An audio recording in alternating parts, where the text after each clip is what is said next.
Hello, everybody. This video is going to be focusing on getting MySQL installed on your computer so you can do the work for this class. And we're going to be really installing a combination of products here, but in essence, the two key ones really are the MySQL server, and that's the actual database software that will run resident in memory on your computer, and then MySQL Workbench, which will be the tool we use to write the code to interact with the database. Um, there's a link that I've provided for you in the core shell that takes you to this website here, and you can see up in the address bar if you want to pause the video, zoom in, and check it out that way. You can also see the website. It comes from the MySQL tutorial website, which is a great website, by the way, that you might want to check out anyhow. We're going to follow these instructions and make sure that we get everything installed the correct way. Generally speaking, it should auto recognize your operating system and give you the right version. But if you are working on one of these weird Linux distros, and they're not really that weird actually, but for those of you that are in the know and use these products, I mean, this will be pretty intuitive to you as well. But there are separate instructions there because of the way the Linux operating system operates. The first step is going to be to go to the download link that they have here and grab the software. Ultimately, what we're trying to get installed, as I said, these are the two main products, the ones listed at the top, but we'll also get this other stuff kind of traveling with it, which is okay. Not really absolutely necessary for what we do, but I think it's really kind of interesting, at least from the standpoint of, historical computing. Like when I first learned how to do this stuff, everything was done from a command line, and there's still a lot of database guys out there that like to work from the command line. You can basically do all the stuff from the command line that you can do from within that product. So it just shows you that, if you don't have a fancy piece of software, you can still do the work if you know what you're doing. So let's do the first task of opening up this link here. We'll go to the installer site. I'm going to download the bottom one, and if you look really carefully, right, this is the web based installer, and this is the full community installer. So we're going to just grab this bigger one. They are going to want you to sign in. Now, what I'm going to tell you preemptively is that I've already done this process because I use other products from the Oracle Corporation and have a login. If you don't, then you want to hit the sign up button, follow their steps. They're going to ask you for your email address. Make sure you use your school email address because that's what helps to make it free. It's free either way, but they like to see that education people are doing it. And then once you have your sign up, they'll send you an email to confirm, and then you can come back in and kind of repeat these steps I just did to get here to log in.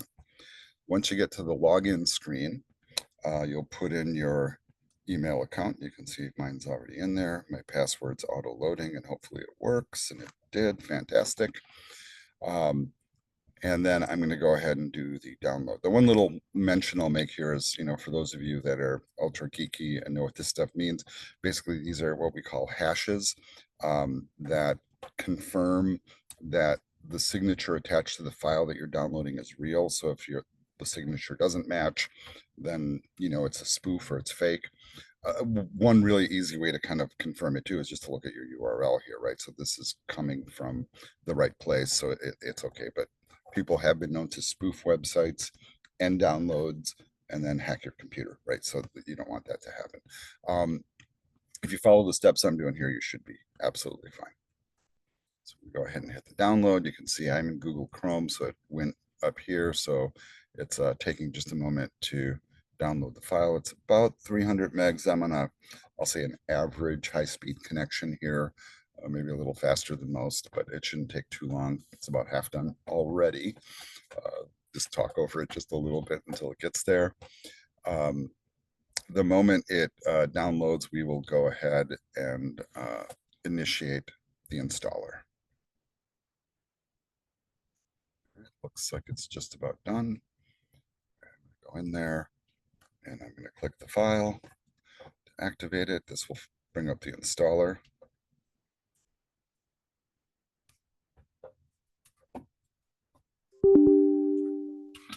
I'm getting a user account control screen, and I'm never sure when I record these screen videos if that comes up in the video or not. You might just see a blank screen or nothing. But if you get a thing that says, do you want to allow this app to make changes to your device? You really can't say anything but yes, unless you don't want to install it. And then we're moving on to the next step here. All right, I got a secondary user account control screen that says, do you want to allow this app from an unknown publisher to make changes to your device? Once again, we have to say yes if we want it on the system. And it's bringing up the installer interface. And then I want you to notice here that we have a number of different options here that we can choose from. And the first one only installs the server. So, I mean, this could be something that you might want to do. So, for example, if you've already been doing MySQL work and you have MySQL Workbench already installed and you just need the server software, there you go. You just do that.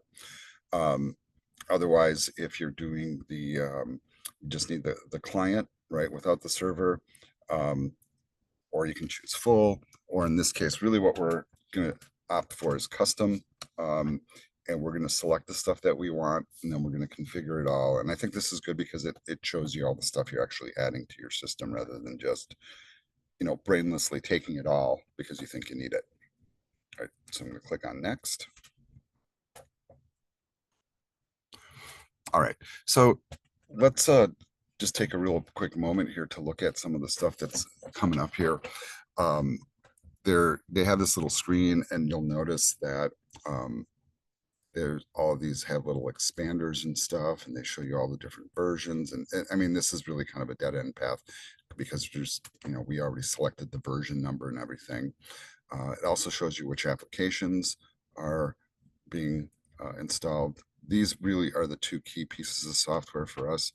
The shell is helpful, and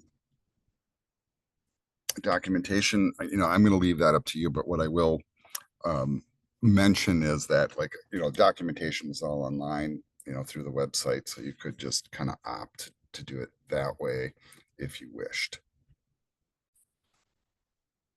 All right, so what I'm going to do is I'm going to go through the process of selecting just the stuff that we need, and I'm going to say that we need those two key products, but I think we should throw the shell in as well. So I'm going to take the server, I'm going to click it, and you click the little green arrow. I'm going to click Workbench and move it over, and then I'm going to take the shell and move that over.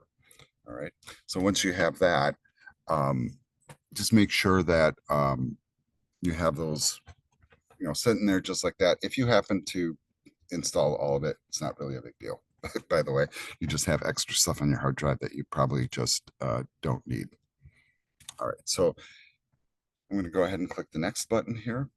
And you're going to notice here, I'm getting a little warning that says that the selected path already exists. The reason for that, by the way, is I've already had it installed on the system. I uninstalled it right before this video just to demonstrate the install, so that you guys would have a point of reference, so you wouldn't get, you know, this location. It's okay that it goes to the same spot if you have the same situation. Now, once I go ahead and click next here, I guess I should read what the warning says. We're going to use that folder. Okay. So you sure you want to continue? All right. And then you can see that the three products are ready to install. So we're going to go ahead and click execute. If you happen to use, by the way, the web-based installer, you would see these download. I already downloaded the whole thing, so it's already present. So that won't really happen quite that way. It'll just activate it as a product, and then you can see, you can watch the progress of it, right? So one's complete, and it goes fairly quick, right? These are not huge products.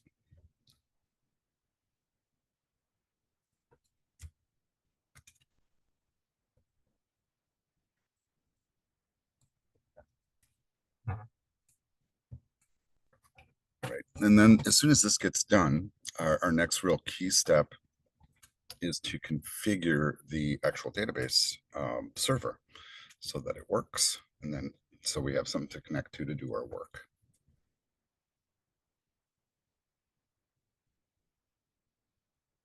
And it's curious to me that the shell is taking longer than the other products to install, because that to me would seem like it would be the fastest one to install, but it kind of interesting.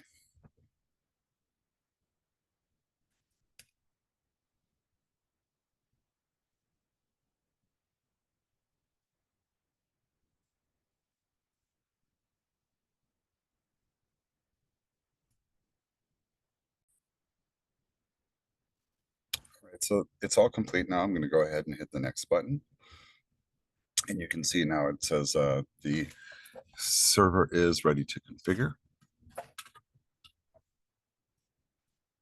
So I'm going to go ahead, click next.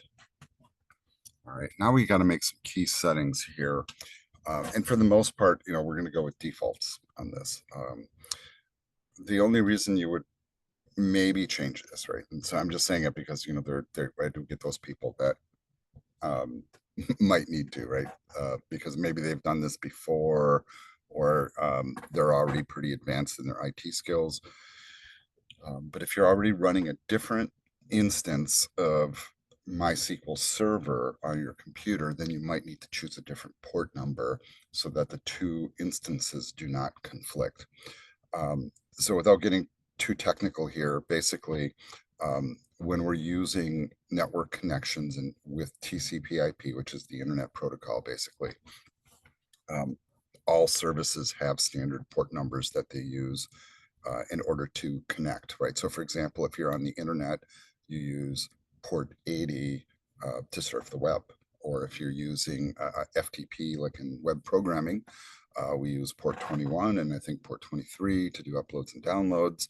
But when we're connecting to a MySQL server, we use port 3306. That's pretty darn standard. So unless you have some specific need that you know of to change these, you leave these alone, basically. Chances are none of you have a SQL server or MySQL server running on your machine already. We do need to use some authentication here. So in other words, when you connect to your database, you're going to have to use a username and password to authenticate you to allow it to run. This is very standard on a database. And which option you choose here, frankly, is dependent on like what your goals are, right?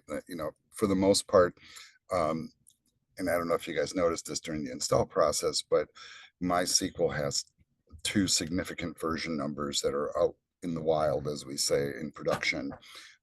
We have the old version 5 collection of MySQL, and then the modern version 8. The older version used much less secure usernames and passwords, but still very heavily used out there, by the way, because so many big systems are built on it. But MySQL 8 uses stronger encryption for this process.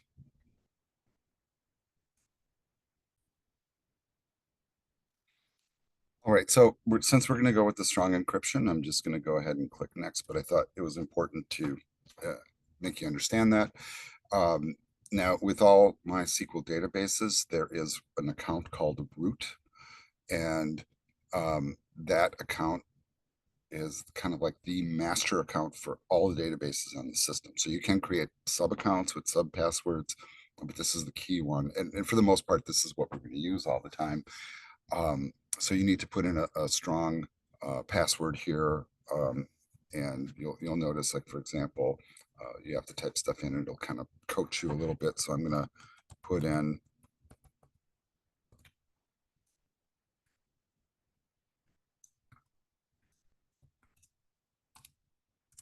password, and now I'm changing my mind, of course.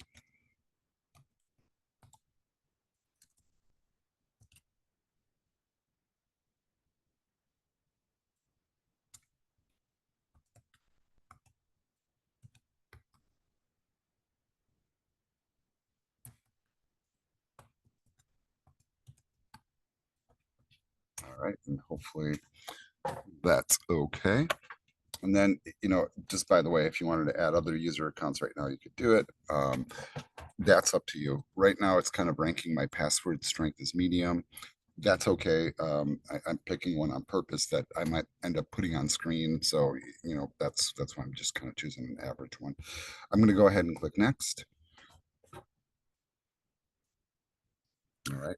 And what this basically does is it um, configures our Windows machine or Mac machine for it to run in the background. Now, I'm not sure what screens you would see on a Mac here, and for anybody that's running on a Mac and you get stuck here, let me know. But basically, what a service is something that starts up when you start Windows. It runs in the background. It's on all the time, and then that allows you um, to run the service and connect to the database at will. So in other words, if I'm doing my database work, I don't have to worry about whether the database is running. It's just running in the background.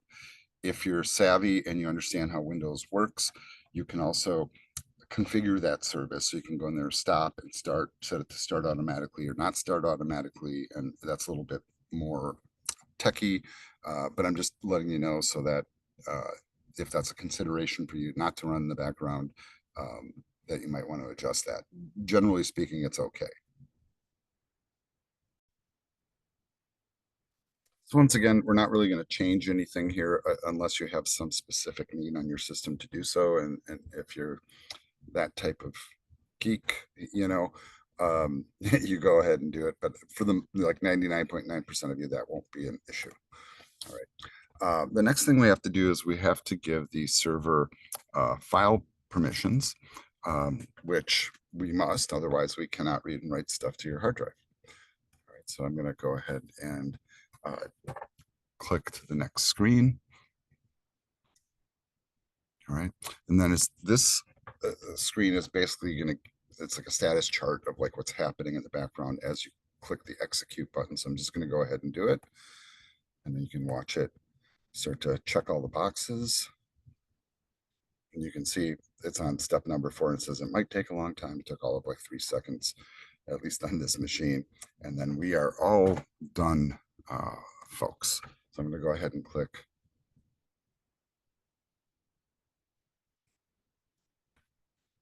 here just a moment. And I think we're basically done.